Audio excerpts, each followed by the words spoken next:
Good afternoon, ladies and gentlemen. Welcome to this afternoon's artist conversation. I'm very happy to welcome you. Perspektivwechsel is a conversation series hosted by Field Notes. That's a campaign by the Initiative Neue, sich, Berlin. This series of conversation invites writers, philosophers, visual artists, filmmakers to enter a dialogue with composers in order to foster a dialogue, an exchange between the different arts. Today's Perspektivwechsel has been organized by Field Notes, by the Initiative Neue Musik, in cooperation on the one hand with the festival Ultraschall of Deutschlandfunk Kultur and Kulturradio vom RBB on the one hand, and with the German Academic Exchange Service with the daad on the other hand. I'm very happy to welcome the two artists of this afternoon, Mona el Gammal and Yair Klartag. Let me very briefly introduce the two artists. Mona el Gammal is a scenographer and a director. For more than 10 years by now, she has developed narrative spaces, what a narrative space is and how her narrative spaces work and look and feel and sound. We will talk about a lot later and also see it. The Berlin audience might be especially familiar with one narrative space she developed, namely Rhizomat, that could be experienced for more than 3 weeks in 2016 as part of the program in Immersion by Berliner Festspiele. Yair Klartag is a composer who studied in Israel and Switzerland before going to the United States, where he's currently a PhD candidate in composition at Columbia University in New York. The last year he has spent in Berlin as a fellow of the Artists in Berlin program. The last weeks of his time in Berlin have begun, so in a few weeks he will have to leave Berlin again. And the festival Ultraschall has presented a whole range, a whole number of pieces of his, so if you have attended any concerts of the festival during the last days, you probably will have heard some music of his, and the concert that follows this conversation at 5 o'clock will feature his orchestra piece Conforza di Gravita. This conversation this afternoon is dedicated to the topic of immersion. Literally, immersion simply means to plunge into a specific world, to completely submerge into a specific space or state. The arts have provided an aesthetic and emotional immersion since their very beginning, be it music, be it theater, be it opera. But during the last decades, artistic immersion has become a very prominent phenomenon for different reasons. One reason certainly is technology, because virtual reality enables or has the capability of providing a space in which the illusionary effect that this is a real world, the real reality, has become especially strong. And this capability of creating this illusionary space, which is perceived by the participant as the real space, is especially strong when a virtual reality works with interactivity. That means when the participant can influence the world that's around him and therefore become a part of it. In Berlin, immersion is still a very hot topic. For example, this weekend, Martin Gropius' Bau is turned into Berlin Center of Immersion. There's a huge conference organized by Berliner Festspiele on immersion. Mona was there earlier and said that more than 1,000 people have attended this conference per day. For a conference, this is a huge, huge audience that shows how big the interest is in immersion as an artistic phenomenon. I think already this very, very short introduction to immersion of only a few sentences makes it clear this is a very large, a very wide topic, and we will touch upon certain dimensions, certain aspects and facets of this huge artistic or very large artistic phenomenon. To get started, Yair Klartag, he had suggested this topic, he had chosen this topic for this conversation. What has intrigued you so much about immersion that you wanted to put this at the center of today's conversation? I think in a way, we were thinking about a topic for this conversation and this artistic exchange, and I usually I feel more comfortable in a way to speak about my music in a very external, very distant way, to talk about my kind of semi-philosophical ideas or stuff that are very extra musical. And I thought about the fact that the role of immersion in my music is a little bit vulnerable point for me with myself, because it's a subject that for me has, on one hand, I have a very strong tendency towards it, a sort of a passion almost, or something like that, very naturally, towards these moments where my listener kind of loses herself. And on the other hand, there is something that's very, in a way, dangerous and scary for me with these moments. And this is something I deal a lot with my music. So this was why it was interesting for me, and I thought it's a really interesting also to compare the way immersion works in music, because music first has this physical property of being just around, sound is just around us.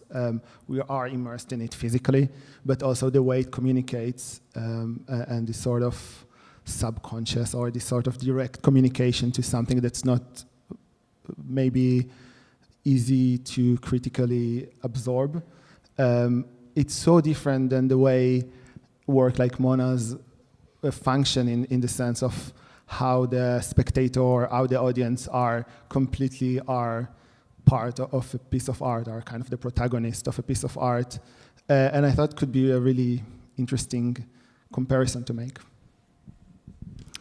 To give you a little bit an impression what immersion means in the work of Mona el Gammal, she has prepared a short excerpt of a video documentation so that all of you who have not had the chance to experience it yourself know what we are talking about. Yes, so maybe I say a few words. Hi. What we do is we take empty buildings, we build very, very detailed parallel worlds inside, and then people enter these buildings one by one and are guided by light and sound through the buildings, and with that through a story. So the spectator becomes the protagonist of the story in a way. So yeah, I brought a 5-minute video of an experience people could have in Berlin in 2016. The whole experience normally was about an hour. This is 5 minutes from it.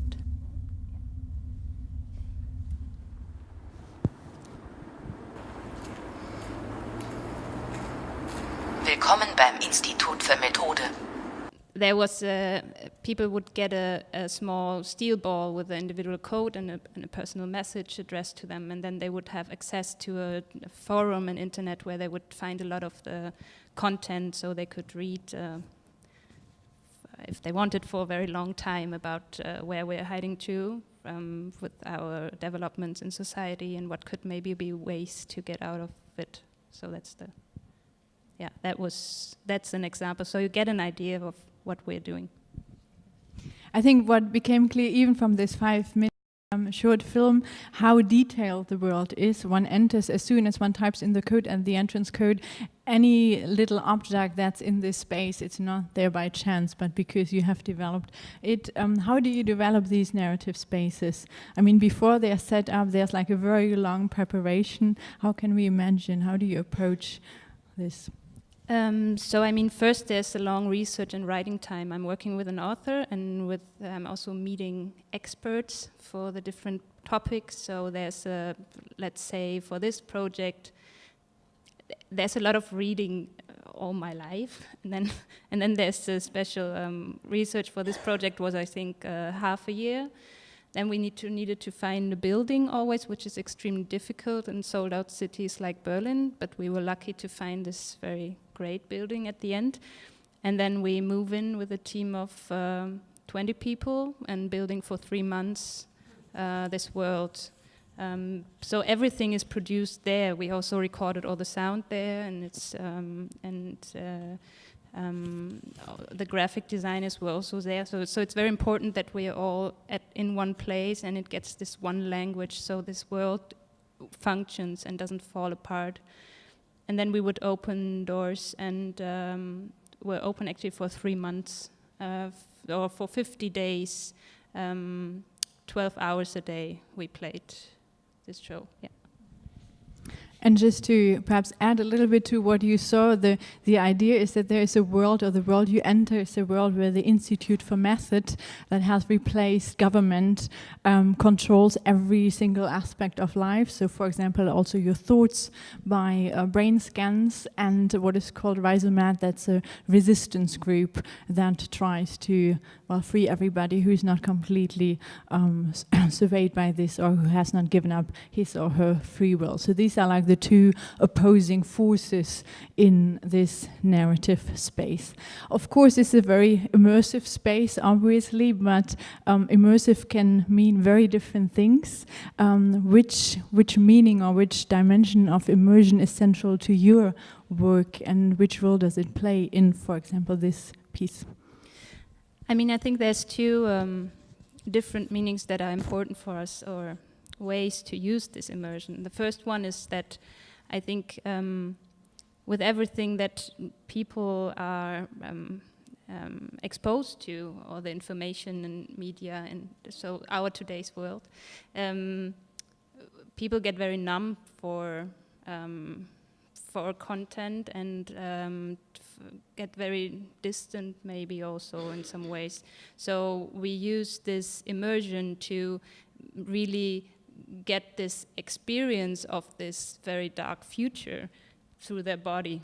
So it is a very, it is very intense, which gives people the possibility to also feel it, and the hope is, or it's also the feedback we get, that this makes a reflection, it brings a reflection.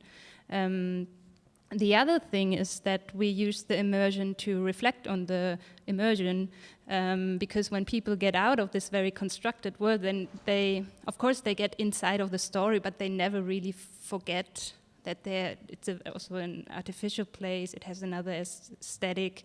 So it's, when they get out, they see the real world, which is also completely constructed and we are immersed in, with different eyes. So you get able for a certain time, if we are lucky, for days, maybe for weeks, people walk around, and of course in that case also see, like, are more aware of all the surveillance surrounding us, and so, but also just to enter places and then see how much constructed our reality is, which also, of course, at the end means it's changeable. It's nothing we're stuck in. We would need to change it. And now we have already gotten to the point of the political potential of an immersive space. I think we definitely will come back to this later. But first, your connection to music. Yeah, you have already hinted to at the beginning that your music has a very complex relationship to immersion, which is that you yourself are very much attracted to it, but then kind of try to withdraw from it again and again. How would you describe this further? Yeah, I think I had a long time where I had this kind of attempt in my music to create a sort of experience where there are moments that are very immersive, a bit ecstatic. So really using different artistic techniques, musical techniques, to kind of bypass the normal aware perception of music in a way. I think in the piece we hopefully hear soon, there is a lot of these kind of techniques.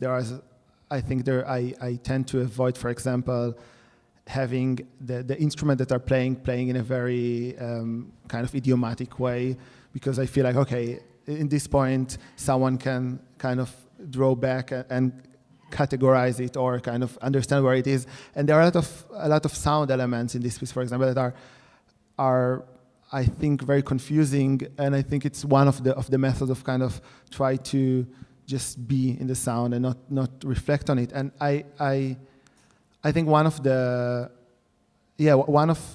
moments, the experiences I found in music, and especially in classical music, that I that I find a little bit magical, or maybe humanistic is a better word, is these moments where you have this sound that sound almost too good. So this kind of perfect chord. I think it's an experience I have often, like even listening to an orchestra. You have like these chords that are just too good to be true, and there is something that's this purity is really exaggerated, and I really like the moments where your consciousness is then directed to the fact that these are humans that are producing this, because I think the perception of this sound is somehow a little bit inhuman, and this is part of the danger of it and some of the ways I think it's been abused. And in many of my pieces around this time, I try to create these moments where you have something extremely pure, extremely kind of extra human, kind of bigger than life moments, and then it breaks. So I used to try to do it a lot with kind of theatrical elements. So musicians would talk or do some movements that might be a bit awkward, and you would see like that they kind of feel uncomfortable, and it will kind of break this perception towards something very kind of simple and something you can identify with.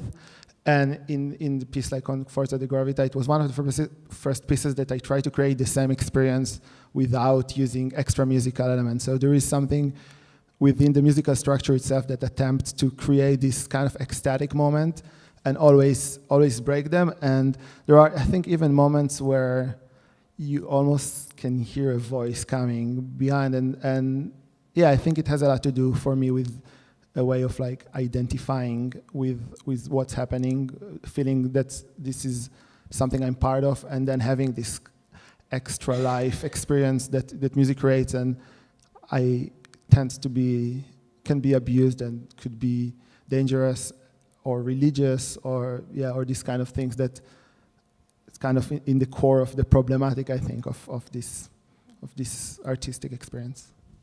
But so the perception of the listener is something that's constantly on your mind while you're composing, like it's the whole time directed at this? Yeah, most of the time, yeah, I think so. It's definitely something I think about a lot. I think my music is very direct into perceptual. I think it's definitely something I think.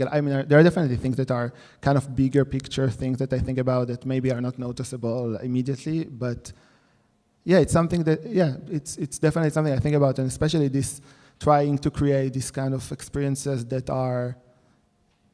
break it, and you get this kind of simple human experience.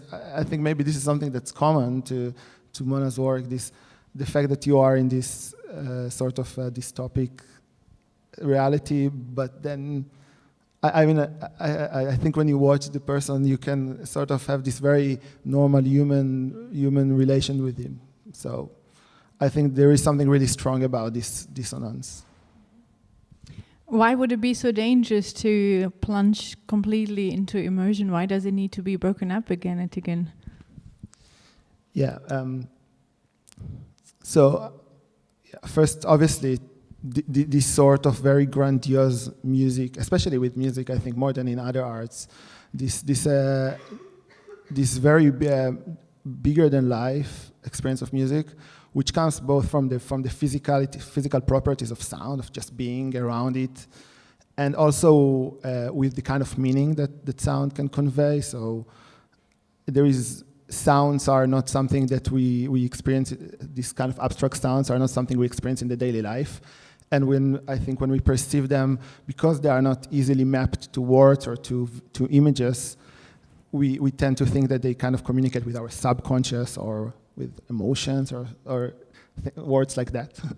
And I think that this character of music, of the way music functions at people, is something that can be abused for the impression of there is something more than what we have. So I think it's even originally the way this kind of music was developed was to create the sense of, okay, there is something bigger. It's not just us here sitting. There is a bigger truth, a bigger existence, and I find this thought by itself dangerous because there isn't, unfortunately. It's just us.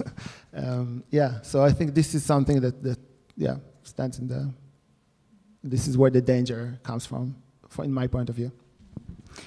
I think already at this point we see that immersion is always inextricable from distance on very different levels. I would say in the work of the two of you, but both of you repeatedly have to think about distance. Like you just talked about it, and I think also in your work, because your narrative spaces completely rely on a participant not watching from a safe distance, but becoming a participant, being there, becoming part of the story, walking through the space, also doing what he or she is supposed to do, and for example, not starting to destroy the furniture or whatever. Is it actually your goal that the participant loses his or her distance completely, or not at all? I mean, I think that's very. In general, I think immersion, I mean, I can be immersed in all kinds of media. I can also be immersed in a novel, or I can be very immersed in music. So I think it's very personal, and it depends very much on the personality, how much you get immersed in which media, and that's the same for our audience. So there's not like the spectator who goes through and this is the perfect experience. So it's very, very different how much people participate also, in a way that, I mean, you can open every cupboard and there's more stuff and there's more information and more writings, and so the story always goes on, but it's really not everybody that does that, and that's also not the idea. It's of course, when you come into the building, you have to go up the stairs and you have to go through an open door or even open one door, but that's it you need for participation. And then the rest depends very much on the person. You can also walk through it like through a museum if you want to. But it's true that in that work, it was really, really, we were actually surprised how fast people were inside. So when they arrived upstairs, after they took the stairs, they were in most of them.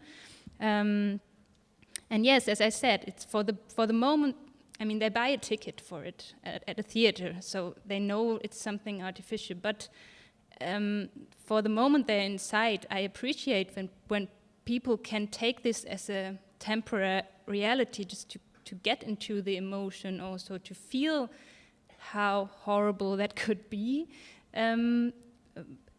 We're hiding to, but at the same time, I'm also completely fine with someone that guards his distance, and I'm very happy when people afterwards, because they got out of the building and then they were standing in a backyard, and it's in Friedrichshain, there were this huge skyscrapers, and they were inside of this reality, and then but it still looked like we did it somehow. So then to get this distance back step by step, I think that's the interesting part. That's what I like when it works, that people get out of this immersion step by step and realize how much our reality is constructed. And does that answer the question? I don't know. I think so.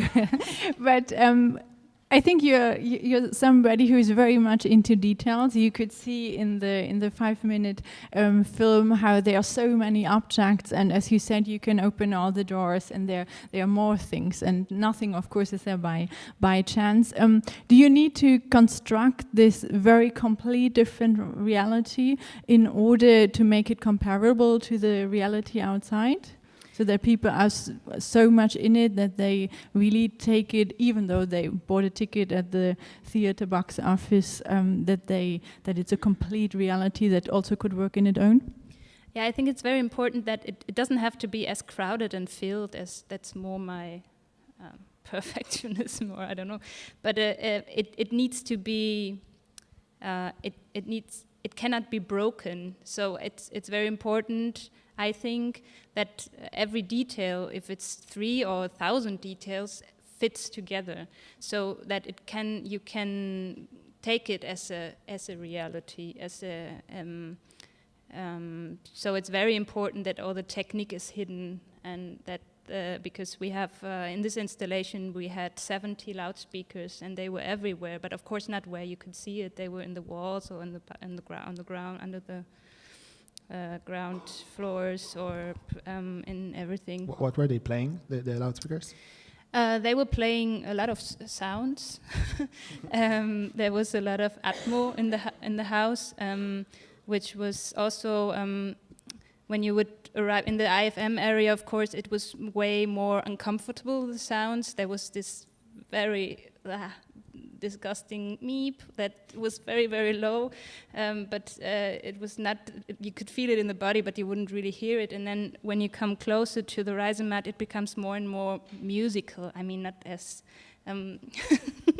maybe not for someone that has a music ear, but our sound designers made a composition for this last object that then would have sounds from lettuce shoots that would become, it was kind of a composition. So it's and it would, of course, I mean, it had this atmospheric sounds, and then it had all the text. So there were old Funk-Sprechgeräte. Radios, yeah, and there were a lot of texts coming, and also radio, and upstairs we had this IFM voice that would talk to you. So, yeah, that's the most fun part, to work on that at the end, because this makes it living, right? So you have this when the spaces are ready. They are never ready, but when they are, then when the sound gets inside, then it starts living. Yeah.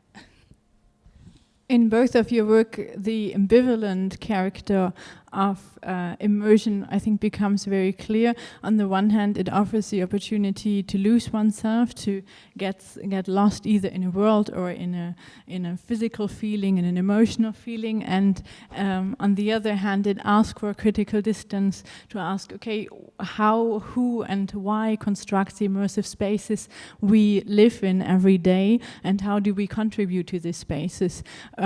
You mentioned repeatedly that, of course, immersive states in music have been abused.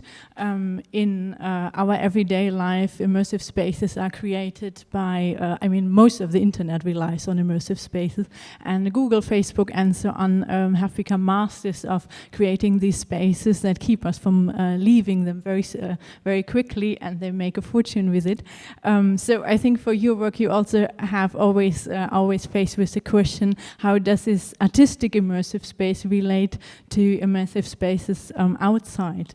And I think whereas like you break immersive spaces or states within your work, in your work it's more like the contrast to the immersive space outside. That brings us back to the very beginning, namely to the political potential of immersive spaces or immersion. What is your take on this with your own work?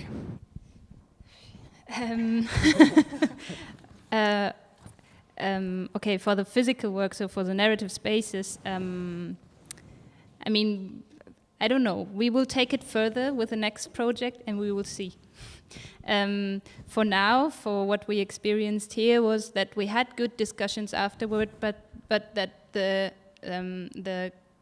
discussion inside of this forum that people would get access to at the end didn't really develop. So it was something that the feedback was that people would read it, but it was not the place to discuss it, kind of. So we will take it to a more natural, direct discussion in the next project.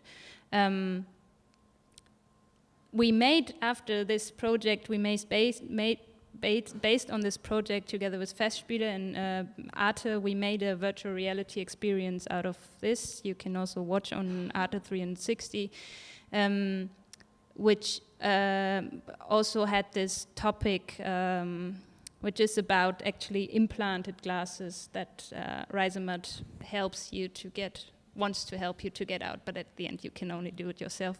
But So we took this further to bring also this discussion to a wider audience also in the VR area, because it's a huge, of course, this is the media where it's discussed very much today, and where it's very important that we take a look at the ethical issues involved with the foreseeable widespread of these technologies.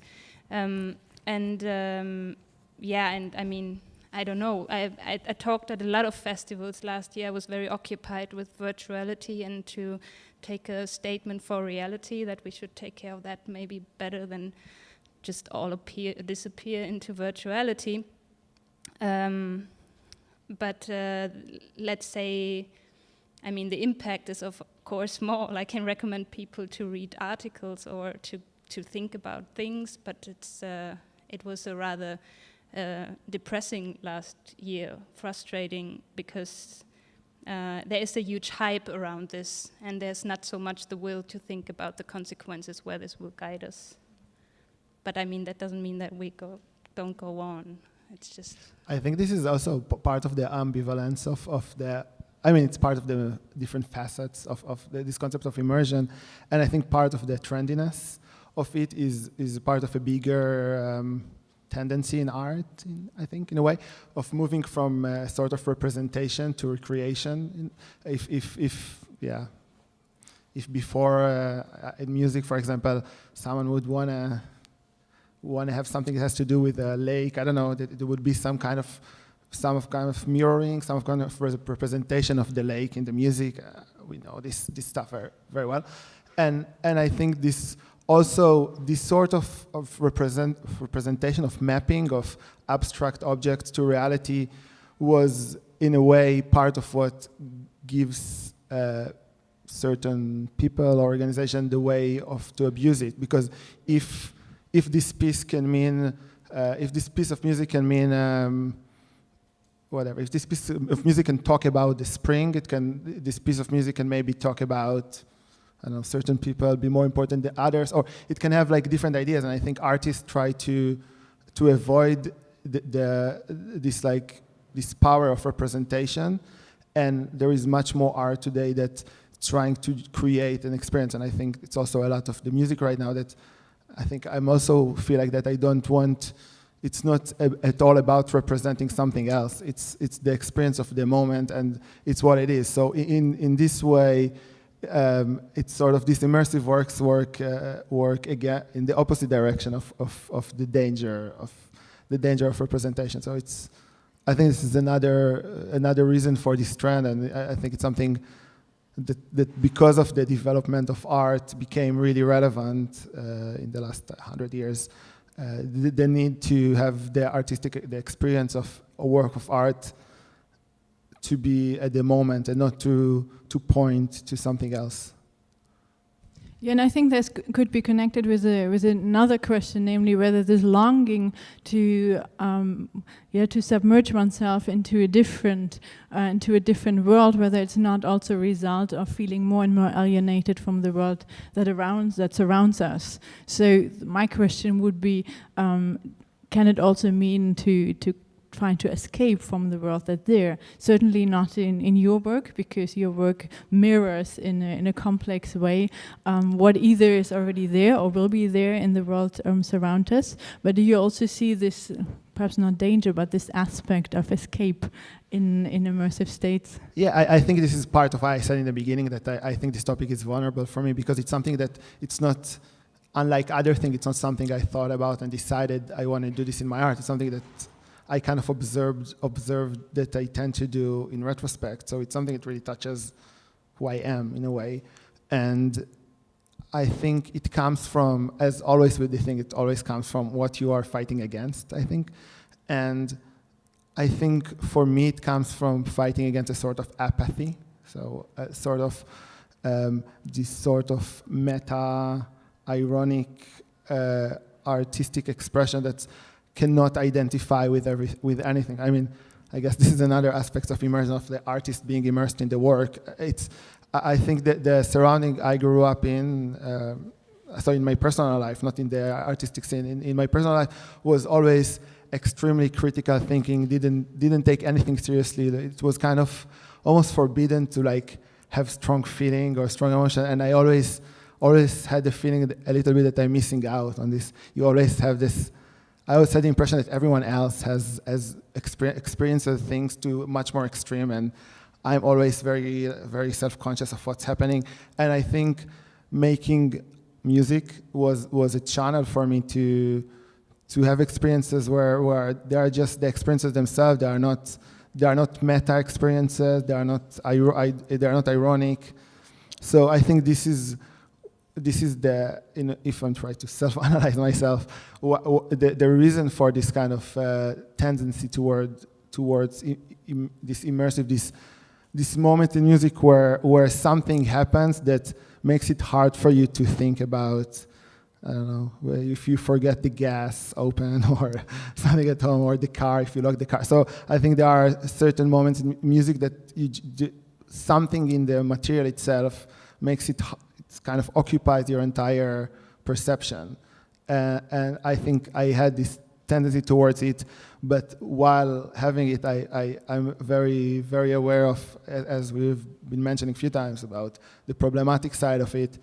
But it's really important for me not to give up on either of them. So I think this is kind of one of the main thing I'm trying to do, is try to somehow have in the same artwork these two things coexisting, I don't know, in a way, and it's kind of one of the challenges. You have a wonderful quotation by David Forster Wallace in the preface of your piece, with a great title, Unavoidably Sentimental. That's a piece for 11 musicians that was just premiered a few months ago in Basel.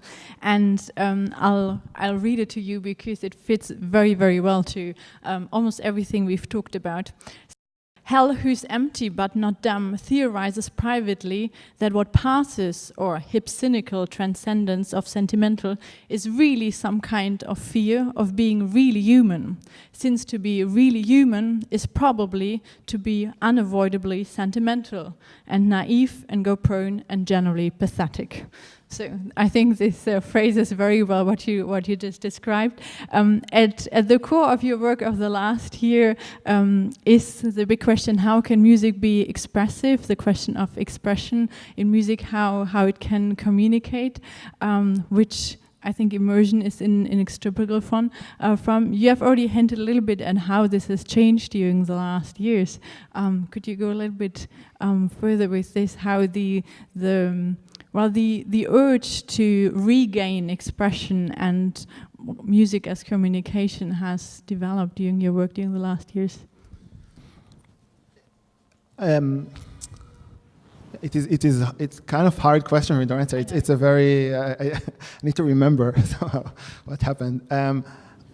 I think what happens with time, I think it's a matter of experience also, and just doing it and reflect, is that there is the sense of what music conveys. This is something that's extremely hard for me to formulate in words, but when I speak, obviously I have thoughts that are in words, and I can verbalize them. I can make them sound, make them resound or something. And with the sounds that are abstract, it's always been really weird for me, and it's a question that I keep asking myself. But I think the answer, in a way, is starting to form in a very unclear way. But there is a kind of a set of meanings. There is something in our internal world that can be transmitted in sounds, abstract sounds, instrumental sounds, or something like that. So I think I'm on the way. I don't know in which part. I think pretty much in the beginning of trying to figure out for myself what are these kind of meanings, and what do they have to do with me? Why is it expressive? Because there is a sense of, right, it's inside and I'm pressing it out. So I think this is the path, in a way, that's been forming. a part of the path we can hear in the concert at 5 o'clock. What you saw earlier is the second part by Mona el Gammal, is the second part of the trilogy. She's working on the concept for the third part, which will be presented in 2020. So in 2020 you can see the next part. I would like to thank both of you very much for being here, for sharing your thoughts, your ideas, and I leave the last word to Yair Klartag from the DAAD.